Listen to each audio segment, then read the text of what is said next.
इस विशाल कार्यक्रम का जो आयोजन हुआ है, सबसे पहले हम आयोजक मंडल को धन्यवाद देते हैं, कार्यक्रम के अध्यक्ष जी, संचालक जी और यहाँ पर उपस्थित सभी बंधुओं। महामनाराम स्वरूप वर्मा जी के बारे में बड़ी देर से चर्चा चल रही है। सबसे पहले हम उनको सादर नमन करते हैं। इसके साथ ही तथागत बुद्ध को नमन करते हैं। इसके अलावा देश और दुनिया के अंदर जिन लोगों ने मानव समाज को सचेत करने का प्रयास किया, उन सभी महामानवों को नमन करते हैं।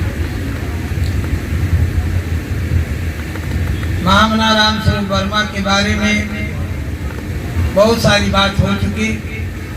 हम सबसे पहले शुरू करते हैं सिद्धार्थ गौतम बुद्ध से। उनको आप समझ जाएंगे तो राम स्वरूप वर्मा को समझ जाएंगे। उन्होंने कहा, कार्य और कारण के सिद्धांत पर पूरी सृष्टि चल रही है। बिना कारण के कोई कार्य होता ही नहीं है। दुख है तो दुख का कारण है और उसका समुचित उपाय होने के बाद उसका निवारण हो सकता है। हमने इस बात को इसलिए ला के रखा कि आज महामनाराम स्वरूप वर्मा की जयंती मनाने के लिए आप लोग इकट्ठा हुए हैं और उनके बारे में बहुत सारी बातें रखी गई, इसलिए ज्यादा बात रखने का समय नहीं है। उन्होंने कहा, समता बिना समाज नहीं, बिन समाज जनराज नहीं। तो संविधान की जो मूल भावना थी, बिना समता के जनतंत्र नहीं चलता। संविधान लेखक डॉक्टर अम्बेडकर ने बौद्धकालीन भारत के इतिहास को ध्यान में रख के देश में रहने वाले हर नागरिकों को समता, समानता, न्याय, बंधुत्व, भाईचारा हर स्तर से बराबरी के सिद्धांत पर न्याय और विकास के मार्ग को संविधान में निश्चित किया गया। संविधान की कसम खाकर विधायक से लेकर राष्ट्रपति तक सारे लोग संविधान के जितने भी संवैधानिक पदों पर स्थापित किए गए, संविधान की कसम ही खा रहे हैं। और देखते देखते संविधान देश में चल भी रहा है और देश में व्यवस्था अच्छी तरह से आम जनता के हितों में आने के बजाय वो धीरे धीरे कुछ चंद लोगों के हितों में व्यवस्था जा रही है। बाकी देश की बहुसंख्यक जनता के लिए शोषण, अपमान, घृणा, तिरस्कार और दमन, ये सारी स्थितियां देश के अंदर बनती जा रही है। हमें उस पर विचार करना चाहिए। एक बात हम कहेंगे कि मर्ज बढ़ता गया, ज्यों-ज्यों इलाज की गई, दवा होता गया और धीरे धीरे मरीज जो है स्वस्थ होने के बजाय वो अजलस्त होता जा रहा है। इसका कोई कारण होगा ना, तो हमें कारण ढूंढना है। और अंधी दौड़ में अगर हम भागते रहेंगे तो उस अंधी दौड़ का परिणाम तो बुरा होना है। इसलिए हम कहते हैं जिसकी दिशा गलत हो जाएगी उसकी दशा तो खराब होनी ही है, चाहे वो कोई भी हो। दुनिया का हर मनुष्य अनजान है और जब किसी नए जगह पे जाता है तो उसे पूछना पड़ता है। कोई रोड पर आया, उसने पूछा डुमरियागंज हम जाना चाहते हैं, भाई रास्ता बता दो। बताने वाला चालाक या बेईमान किस्म का खड़ा है, उसने कहा करे डुमरियागंज जाना चाहते हो कि हाँ, नहीं तो उसने डुमरियागंज के बजाय बस्ती का रास्ता बताया, चले जाओ, किसी से पूछने की जरूरत नहीं है, चले जाओ। अब वो चलते चलते कुछ दूरी तक गया, सोचने लगा कि कहीं गड़बड़ तो नहीं है। किसी और से पूछा उसने कि भाई हम डुमरियागंज जाना चाहते हैं, लेकिन कहाँ से आ रहे हो? कहीं पर सोनाहा से। कहीं तो बहुत बेवकूफ आदमी है, तुमको उधर जाना चाहिए, इधर कहाँ जा रहा है, किसने बता दिया? तो कहने का मतलब ये है कि ये जो बताने वाले लोग हैं पूरे देश के अंदर, अगर सही रास्ता लोग बताए होते तो देश इस मुकाम तक नहीं पहुंचता। जिस संविधान की हम दुहाई दे रहे हैं, संविधान की बात हम कर रहे हैं, बाबा साहब डॉक्टर अम्बेडकर की बात कर रहे हैं। संविधान तो 9 अगस्त 2018 को उसकी प्रति संसद सत्र के दौरान जंतर मंतर पर, जहां हाई सिक्योरिटी जोन रहता है, भारी सुरक्षा रहती है, वहां पर विरोधियों ने संविधान की प्रति जलाया और वीडियो बना के वायरल किया। ये घटना सत्य है क्या? सत्य बोलिए। इसका मतलब एक संकेत है कि हम संविधान को नहीं मानते हैं। संविधान के आधार पर देश नहीं चलेगा। और उसके विरोध में इलाहाबाद, बनारस, दिल्ली कुछ यूनिवर्सिटी के छात्रों ने जो जागरूक थे, उन लोगों ने आंदोलन किया और भारत के सर्वोच्च न्यायालय के मुख्य न्यायाधीश को चिट्ठी लिखकर भेजा कि अगर उनके खिलाफ में मुकदमा पंजीकृत करके उनको सजा नहीं दी जाती है तो हम जजों को दौड़ा दौड़ा के काटेंगे। और उस धमकी के आधार पर मुकदमा भी पंजीकृत हुआ और उसके बाद सजा भी हुई। अब आप बताइए देश कहाँ पहुंच गया है? और इसके बाद फिर हम आगे और ले चलते हैं। इसके पहले दलाई लामा इस देश के अंदर काफी दिन से घूम रहे थे, देश और दुनिया में, लेकिन भारत में उनको संरक्षण प्राप्त था। संघ और बीजेपी ने दबाव डालकर कहवाया कि बुद्ध विष्णु के अवतार थे। उसके पहले उन्होंने कभी नहीं कहा, लेकिन जब उन्होंने कहा कि बुद्ध विष्णु के अवतार थे तो उसकी प्रतिक्रिया पूरे देश के अंदर कोई विरोध नहीं हुआ।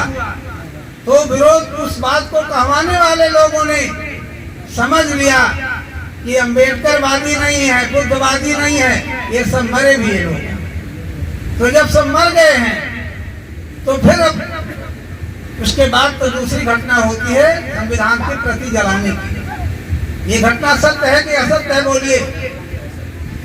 अब आप देखिए हो रहा क्या। एक घटना हम का हवाला देके आपको बात आगे बढ़ाते हैं। एक साधु थे, संत थे, उनके दिमाग में आया कि ये चिड़िया मारने वाला जो है सब चिड़ियों को मार के ले जाता है, बजा के ले जाता, मारता है। तो दया आ गई तो उन्होंने क्या किया, गए घूमे, एक तोता उनको पकड़ में आ गया तो पिंजरे में लाके रख लिए। सिखाने लगे कि बहेलिया आएगा, जाल बिछाएगा, दाना बिखेरेगा, हम चुनेंगे नहीं तो फंसेंगे नहीं। और जब वो अपने आप रटने लगा तोता, उसके बाद समझ गए कि तोता ज्ञानी हो गया। उसके बाद वो ले जाके जंगल में छोड़ दिया। जंगल में छोड़ दिया। उसके बाद तोते के साथ में और चिड़िया, वो बोलता रहा कि बहेलिया आएगा, जाल बिछाएगा, दाना बिखेरेगा, हम चुनेंगे नहीं तो फंसेंगे नहीं। धीरे धीरे सारे जो पक्षी थे वो वही रटने लगे। अब उसके बाद बहेलिया जो है वो अपना शिकार के लिए गया, जाल बिछाया, दाना बिखेरा और उसके बाद रस्सी अपना सही करके एक पेड़ के छिप कर बैठा। और उसके बाद फिर उसका ध्यान गया कि चिड़ियों की आवाज पर। तो चिड़ियों की आवाज पर गया, कह रहे ये तो कह रहे हैं कि बहेलिया आएगा, जाल बिछाएगा, दाना बिखेरेगा, हम चुनेंगे नहीं तो फंसेंगे नहीं।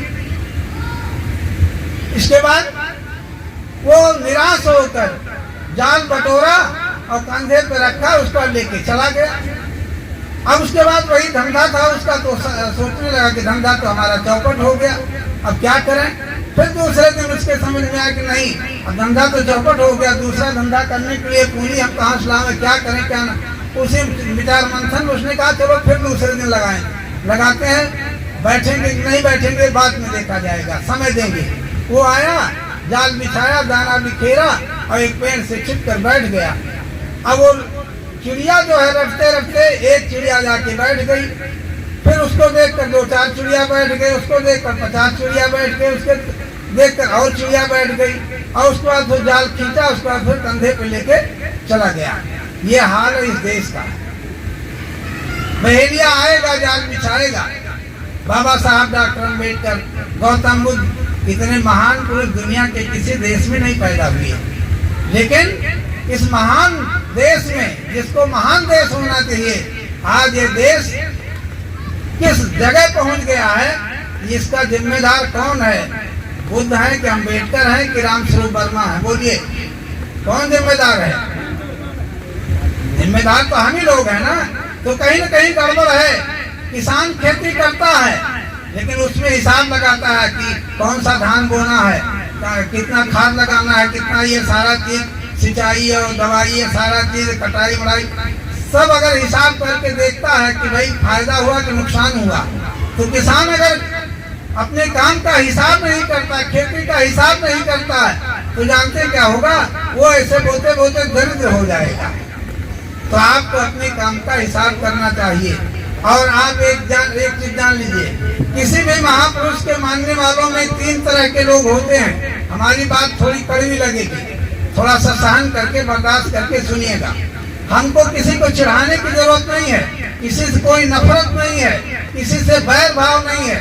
हमारे दिल में है कि सब सुधरें, अपना भी सुधरें, अपने परिवार को सुधारें, अपने समाज को सुधारें, एक बेहतर मानव जीवन जीने के रास्ते पर चलें। हमारी इच्छा है, हम चाहे जितना आपका भला चाहें, लेकिन अगर आप स्वयं अपना भला नहीं चाहेंगे और भला चाहने के साथ साथ प्रयास नहीं करेंगे, खाली चाहने से काम नहीं चलेगा। जब आप प्रयास करेंगे तब कहीं बात बनेगा, नहीं तो बनने वाला नहीं है। अब आप आइए रामस्वरूप वर्मा जी के ऊपर। रामस्वरूप वर्मा जी विचारक थे, चिंतक थे। उन्होंने मानव जीवन के चारों क्षेत्रों में क्रांति की बात किया। पहला, सामाजिक और सांस्कृतिक क्षेत्र में क्रांति की जरूरत उन्होंने महसूस किया। तो पहले उन्होंने अर्जक संघ बनाया। अर्जक संघ बनाया तो उसमें क्या कहा? खाने पीने, उठने बैठने, बोलने चलने, 6 बातों में बराबरी कायम करो। बराबरी कायम होगा, बात व्यवहार आपका कायम होगा, तब आपकी बोलचाल के बाद बात आगे बढ़ेगी। इसके अलावा पुनर्जन्म, भाग्यवाद, वर्ण व्यवस्था, जात पात, ऊंच नीच, छुआछूत, भेदभाव, ढोंग, पाखंड, आडंबर, चमत्कार और जितने भी मकड़जाले फैलाए गए तमाम तरह के देवी देवता भगवानों का ये जखीरा खड़ा किया गया, ये सब को त्याग दो, उसको छोड़ो, ये आपके नहीं है। आप इंसान बनिए, मनुष्य बनिए, एक दूसरे की इज्जत कीजिए, एक दूसरे की मदद कीजिए, सबके दुखों का निवारण होता रहेगा। ये मूल सिद्धांत है। और बाबा साहब डॉक्टर अम्बेडकर की इच्छा यही थी, सबको इज्जत मिले, सब खुशहाल हों। लेकिन एक बात नोट कर लीजिए, हर महापुरुष के अपनी काल और परिस्थितियां और चिंतन के अभाव या कमी या परिस्थितियों का दबाव रहा हो, उस काल परिस्थितियों में लोग अपने अपने तरीके से सोचे और समाज के लिए जो दे पाए दिए। हम ये नहीं कह रहे कि कोई छोटा है कोई बड़ा है, हमारी नजरों में सब महान है। और जो 2 कदम चल दिया वो भी महान है, जो 10 कदम चला वो भी महान है। ये मत सोचिएगा कि डॉक्टर अम्बेडकर को नीचा गिनाना, हमारे लिए सब महान है। डॉक्टर अम्बेडकर ने कहा शिक्षित बनो, संगठित रहो, संघर्ष करो, आगे बढ़ो। आप उत्तर प्रदेश, बिहार से लेकर पूरे देश के अंदर जितने भी हैं, जगह जगह बाबा साहब ने कहा था शिक्षित बनो, संगठित रहो, संघर्ष करो, आगे बढ़ो। ये चीज हमको बिहार से लेकर बॉम्बे तक तमाम जगह जाने का, सुनने का, समझने का मौका मिला। लेकिन क्या है, शिक्षित बनो, संगठित रहो, संघर्ष करो। तो डॉक्टर अम्बेडकर को लोगों ने जाना नहीं, मान लिया। मानने में तो धोखा है कि नहीं है? पहले जानो तब मानो। तो अगर आप जानते तो फिर डॉक्टर अम्बेडकर को अगर किसी ने जाना पूरे भारत के अंदर, तो रामस्वरूप वर्मा ने जाना। तो ये भी आप जान लो, एक भी किसी विचार महापुरुष के मानने वालों में 3 श्रेणी होती है। एक होता प्रशंसक, दूसरा होता भक्त, तीसरा होता भाट। प्रशंसक वो होता है जो महापुरुष के विचारों को समझता है, उसके अधूरे सपने को पूरा करने के लिए लगातार प्रयास करता है, वही प्रशंसक है। गलत तो नहीं बोल रहे हैं। और दूसरे नंबर पर वो लोग हैं जो भक्त हैं। भक्त तो निरीह होता है, जो सुनता है, जो जानता है, वो मानने लगता है। तीसरे नंबर कौन है? भाट। भाट को विचारधारा से लेना देना नहीं है। विचारधारा आगे बढ़ रहा है कि पीछे जा रहा है, इससे उसका कोई मतलब नहीं है। उसका मतलब है कि धंधा चलना चाहिए, पैसा आना चाहिए, माल आना चाहिए, चाहे जो कुछ हो जाए, इससे कोई मतलब। उसके लिए तमाम तरह का नाटक नौटंकी करके उसको पैसा इकट्ठा करना, पैसा अपना जीवन चलाना। अब आप एक चीज देखिए, पूरे भारत के अंदर डॉक्टर अम्बेडकर को अगर किसी ने जाना समझा तो रामस्वरूप वर्मा ने जाना समझा। अर्जक संघ के माध्यम से उन्होंने विचार, नीति, सिद्धांत, विचार, आचार, संस्कार, व्यवहार बनाए और उसके बाद फिर देश की समस्याओं को समझते हुए उन्होंने शिक्षा नीति तय किया। गलत हो तो बताइए, शिक्षा नीति उन्होंने उसमें तय किया। ये देश की जो सबसे बड़ी बीमारी है, ये शिक्षा नीति जो चली, सरकार सिलेबस तय किया है, उसमें मिक्सचर है। एक तरफ सत्य है, दूसरा तरफ असत्य है, झूठी बातें दोनों मिला के जब पढ़ाया जाता है तो बच्चा अबोध है। बच्चा अबोध है, जो पढ़ाओ जो पढ़ता जाएगा। और इसके बाद में क्या है, बच्चे, अब हम एक उदाहरण के माध्यम से समझाने का प्रयास कर रहे हैं। बच्चा गया दर्जा 3 में पढ़ा, उसमें हमारे पूर्वज नामक पुस्तक में दिया कि गंगा का स्वर्ग से उतरना, एक पाठ दिया गया, गंगा का स्वर्ग से उतरना। अब उसमें क्या बताया गया, भगीरथ ने तपस्या किया, ये किया, वो किया, और उसके बाद उसमें कहानी गढ़ी गई है। और गंगा आगे चली, पीछे पीछे, भगीरथ आगे आगे चले, गंगा पीछे पीछे चली, उनके 60,000 पुरखों को तार दिया। एक तो गंगा का ये कहानी बताया। जब वही बच्चा कक्षा 5 में जाता है तो भूगोल में पढ़ाया जाता है गंगा नदी की उत्पत्ति। गंगा नदी की उत्पत्ति तो उसमें पढ़ाया गया कि गंगा नदी हिमालय पर्वत के गंगोत्री नामक पहाड़ी से निकलकर फला फला शहरों से बहती हुई जाके बंगाल की खाड़ी में गिरती है। अब आप बताइए, दो सच्चाई होती है एक चीज की। जिस देश में दो सच्चाई चलेगा वो जन्नत में जाएगा कि जहन्नम में जाएगा। तो इस देश के अंदर दो सच्चाई पढ़ाई जा रही है, एक तरफ पाखंड, एक तरफ सत्य। अब आप एक चीज, जहाँ भूगोल में जो पढ़ाया गया उसको आप अगर चाहें प्रयास करें तो गंगोत्री नामक पहाड़ी से चल कर धीरे धीरे नदी के किनारे किनारे एक दिन, दो मैंने 1 महीना, 2 महीना, 5 महीना में आप बंगाल की खाड़ी तक देख सकते हैं। लेकिन जटा वाला कहाँ देखेंगे भाई? ब्रह्मा का कमंडल और शंकर की जटा से होते भी ये कहाँ है भाई? तो ये है। तो अब आप एक चीज, डॉक्टर अम्बेडकर की सोच थी कि शिक्षित बनो, तो शिक्षित माने पढ़ा लिखा व्यक्ति विवेकशील प्राणी हो जाएगा, जागरूक हो जाएगा, सचेत हो जाएगा। शिक्षित का मतलब है कि सही और गलत का अंतर करने की उसके अंदर क्षमता पैदा हो जाएगी। अगर सही और गलत के अंतर करने की क्षमता नहीं पैदा हुई तो समझ लो शिक्षित नहीं है, वो साक्षर है। वो साक्षर हो सकता है, लिख सकता है, पढ़ सकता है, लेकिन किसी ने पूछ लिया कि गलत लिखा सही लिखा बता नहीं सकता। तो अब आप बताइए, साक्षर हुआ ना। अब आप एक चीज जान लीजिए, पूरे देश के अंदर अब वो रामस्वरूप वर्मा ने शिक्षा नीति तय कर दिया कि पाखंड किसी स्तर पर ना दिया जाए। शिक्षा नीति और उसको शोषित समाज दल जो उन्होंने पार्टी बनाया, उस पार्टी ने स्वीकार किया। उसके लिए आंदोलन, सत्याग्रह सब लोगों ने किया, जो हो सका हुआ ना। तो और रामस्वरूप वर्मा का क्या नारा था? 100 में 90 शोषित हैं, शोषितों ने ललकारा है, धन, धरती और राजपाट में 90 भाग हमारा। ये गलत बोल रहे हैं, बताइए। तो जब 100 में 90 शोषित हैं, शोषितों ने ललकारा है, धन, धरती और राजपाट में 90 भाग हमारा है। जब ये क्रांति की दिशा जब चलने लगी, उसकी रफ्तार बढ़ने लगी, तो सत्ता की नींद हराम होने लगी। और उसके बाद फिर शोषित समाज दल के राष्ट्रीय महामंत्री बाबू जगदेव प्रसाद की हत्या होती है। ये घटना है ना 5 सितंबर 1994 को, 74 को। और उसके बाद यही नहीं, उन्हीं की नहीं, तमाम नेताओं की हत्या हुई, संघर्ष करने वालों। बरेली में डॉक्टर राम देहाती की हत्या हुई। तब वो लड़ाई जो थी, वैचारिक क्रांति थी, एकदम सही दिशा पे चल रही थी। और जब तक दिशा सही चलती रही तब तक लोगों के अंदर जागरूकता बढ़ती रही, संघर्ष बढ़ता रहा। और संघर्ष बगैर किए, बाबा साहब ने कहा शिक्षित बनो, फिर संगठित बनो, फिर संघर्ष करो। अब आप बताओ, डॉक्टर अम्बेडकर को पहचानने वाले कितने लोग हैं देश के अंदर? बताओ, हैं कितने? हम तो बॉम्बे में गए एक जगह कार्यक्रम में, तो लोगों को हमने एक सवाल कर दिया, तो लोगों ने कहा भाई जवाब नहीं। तो हमने कहा भाई देखो, आपने डॉक्टर अम्बेडकर को माना है, जाना नहीं है। डॉक्टर अम्बेडकर ने कहा शिक्षित बनो तो पढ़ लिए, दूसरा संगठित बनो तो शादी कर लिए, 1 से 2 हो गए, संगठित हो गए। तीसरा संघर्ष करो तो दोनों प्राणी भिड़ गए, 2-4 बच्चा पैदा कर ली। इससे ज्यादा अम्बेडकर को मानने वाला, जानने वाला नहीं, मानने वाले तो हजारों नहीं लाखों करोड़ों की तादाद में है। और ये भी आप जान लो, राम स्वरूप वर्मा ने कहा 100 में 90 सोचते हैं, सोचतों ने ललकारा है। धन धरती और राजपाट में 90 भाग हमारा है। जब 90 और 10 के खिलाफ में 90 संगठित होने की लड़ाई चलती रही, तब तक देश के अंदर उत्तर प्रदेश बिहार में सामाजिक चेतना बढ़ती रही। और ये भी आप नोट कर लो, इसी उत्तर प्रदेश और बिहार की देन है कि बैकवर्ड क्लास का जल्दी विधायक नहीं हो पाता था। रिजर्वेशन कोटे में तो SC/ST के विधायक हो जाते थे, लेकिन हो नहीं पाते थे। और उस सामाजिक क्रांति की देन थी कि बैकवर्ड और SC के विधायक सांसद नहीं मुख्यमंत्री होना शुरू किए। ये विचारों की क्रांति है। लेकिन उसके बाद कहाँ रास्ता भटक गया, क्रांति की दिशा पलट गई, बदल गई।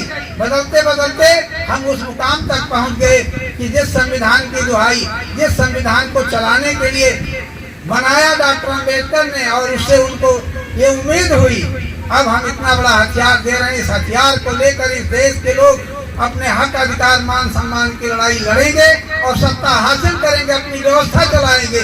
लेकिन वो हथियार आपके लिए क्या हो गया, टाटा फिस हो गया। आज उसी हथियार को लड़ाई लड़ रहे हैं लोग ना। लेकिन आखिर क्यों हम इस मुकाम तक पहुंचे, उसका कारण आप जान लीजिए। उन्होंने कहा 100 में 90 सोचते हैं, सोचतों ने ललकारा है। धन धरती और राजपाट में 90 भाग हमारा है। ये लड़ाई चली, कुछ जागरूकता बढ़ी, लोग लड़ने भिड़ने लगे, सब चीज होने लगा। और उसके बाद इतने लड़ाई होने लगी, बहुत हम ज्यादा नहीं जाना चाहते हैं, बहुत कुछ हुआ। लेकिन उसके बाद फिर क्या हुआ, 10 ये निशाने पर रहा कि 10% बेईमान हैं, ठग हैं, दलाल हैं, मक्कार हैं, धोखेबाज हैं। तो 10 के खिलाफ में 90 को नामबंद करने की लड़ाई शुरू हुई। इसके बाद पैटर्न क्या हो गया, जानते क्या हुआ, 10 में 5 जोड़ दिए गए। कितना हो गया बोलो, 15। और 90 में से 5 घटा दिया, कितना हो गया 85। तो अब एक चीज, अब इसमें क्या हो गया, तो 10 लुटेरों के साथ में ये 90% कमेरे वर्ग के जो थे, इसमें से हर बिरादरी के ठग, दलाल, चोर, बेईमान, मक्कार, गद्दार मानसिकता के लोग 10 में जोड़ दिए गए। अब 15-85 की लड़ाई होते होते आपकी औकात का पता चल गया, संविधान जल गया। अब आपको अगली लड़ाई संविधान बचाने को, अपनी मान सम्मान के लिए लड़ाई जो बिखर गए हैं। आज देखो देश में 3000 राजनीतिक दल पंजीकृत हैं, जातिवादी पार्टियां खड़ी हो रही हैं। आखिर किस लिए भाई, ये कमेरों की भलाई करने के लिए? ये लूटने छलने वाला गिरोह नहीं तो है क्या? हम किसी की बात नहीं करते हैं। और आप एक चीज देखो, बहुत दूर न जाइए, 5 करोड़ सांसद विधायक निधि है, कोई दल विरोध कर रहा है? नहीं। 5 करोड़ सांसद निधि है, कोई दल विरोध नहीं कर रहा ना। इसका मतलब सब लुटेरों की गैंग है। कोई बड़ा डकैत है, कोई छोटा डकैत है, इस तरह से अलग अलग बातें हैं। तो देखिए, हमको आपने बुलाया, आपको बहुत बहुत धन्यवाद। लेकिन एक चीज है, आपने जहमत उठाया, क्योंकि हम कबीर पंथ के संत हैं। कबीर ने कहा कि सांचा सौदा कीजिए अपने मन में जान, सांचे हीरा पाइए झूठे मूल्यवान। सच्चाई के आधार पर चलोगे तो सही मायने में आपका विकास होगा, उन्नति होगी, आपकी तरक्की होगी। झूठ पर अगर चलोगे तो आपके पास जो मूलधन है उसका विनाश हो जाएगा। अब आप एक चीज देखिए, कबीर ने कहा, और आप देखिए, और एक कबीर ने कहा, और उसके बाद आप देखो, जिस संविधान की बात आप कर रहे हैं उसमें क्या, उसकी मूल भावना क्या है, सत्यमेव जयते है कि नहीं है? सत्य की विजय होगी। अब अगर सत्य की लड़ाई जारी कर दो, अभी लड़ाई आमने सामने होने लगे। और ये भी आप जान लो, आप विचारों की क्रांति को आप आगे बढ़ाइए। इसीलिए जानते हैं, 1.25 लाख से 1 बढ़ाओ तो गुरु गोविंद सिंह का शिष्य कहा हूँ। तो वो लड़के जीत लिए, सत्ता हथिया लिए, वो पूरे देश को कंट्रोल करने के लिए दम रखते हैं। इसलिए हम और ज्यादा ना कहते अपनी वाणी पे विराम देते हैं। हमारा आप लोगों से निवेदन है कि आप मनुष्य बनिए, इंसान बनिए, एक दूसरे की इज्जत कीजिए, एक दूसरे की मदद कीजिए, सबके दुखों का निवारण होता रहेगा। और समस्या को जानिए और एकजुट होकर अपनी लड़ाई लड़िए, आपको सफलता निश्चित तौर पर मिलेगी। जय जग, जय शोषित, जय भारत, जय संविधान, जय विज्ञान। इसके बाद हम अपनी भी बात कर रहे हैं। साहेब बंदगी दिमाग से निकाल दोगे पाखंड और भ्रमजाल रूपी गंदगी, तभी सुधरेगी जिंदगी, नहीं जिंदगी बर्बाद है। अगर बेहतर मानव जीवन जीना चाहते हैं तो पाखंड को त्यागिए, भ्रमजाल को काटिए, बन जाइए शुद्ध रूप से मानव बनकर एक दूसरे की इज्जत कीजिए, एक दूसरे की मदद कीजिए, सबके दुखों का निवारण होता रहेगा। जय भारत।